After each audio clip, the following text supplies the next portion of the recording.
Morning, guys. Mr. Bruce here. Another day, another book. Today's book is going to be The Salamander Room. A salamander, as you know, is a little lizard. So this one's red. But before we start, we'll start with magic glasses. Eyes watching. Ears listening. Voices quiet. Body calm. Okay, look as close as you can see it. How's that? This boy is Brian. Brian found a salamander in the woods. It was a little orange salamander, crawled through the dried leaves on the forest floor. The salamander was warm and cozy in the boy's hand. "Come live with me," Brian said. So then he took the salamander home. "Where will he sleep?" his mother asked. "I'll make him a salamander bed to sleep in. I'll cover him with leaves, fresh greens, and bring moss that looks like little stars to be a pillow for his head. Then I'll bring crickets to sing him to sleep and bullfrogs to tell him good night stories." That'll be a good place for him to sleep. "He will miss his friends in the forest," his mother said.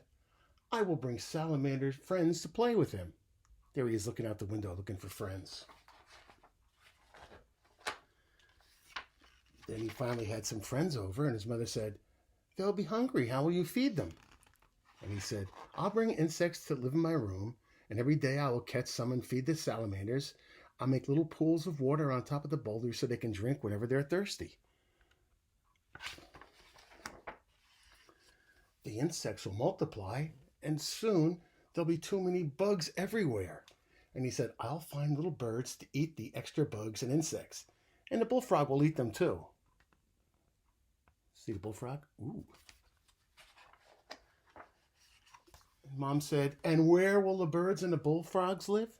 And he said, "I'll bring trees for the birds to roost in and make ponds for the frogs in my room." This room's getting pretty filled up, isn't it, guys? And then Mom said, "But Brian, birds need to fly." He said, "We can lift off the ceiling, take it away, and we will sail out in the sky, but they'll come back to my room when it's time for dinner, because they'll know that the biggest, juiciest insects are in my room, my salamander room." "But the trees, how will they grow?" "The rain will come through the open roof and the sun too. The vines will creep up the walls of my room, and the ferns will grow under my bed, and there'll be a big white mushrooms and moss and little stars growing around the tree stumps that the salamanders can climb on whenever they want." Wow. And Mom said, "And you, where will you sleep?" And he said, "I will sleep on a bed under the stars, with the moon shining through the green leaves of the trees. Owls will hoot, crickets will sing. Then next to me on the boulder, with its head resting on a soft moss, the salamander will sleep." And here they are asleep. The end. So here's my question today.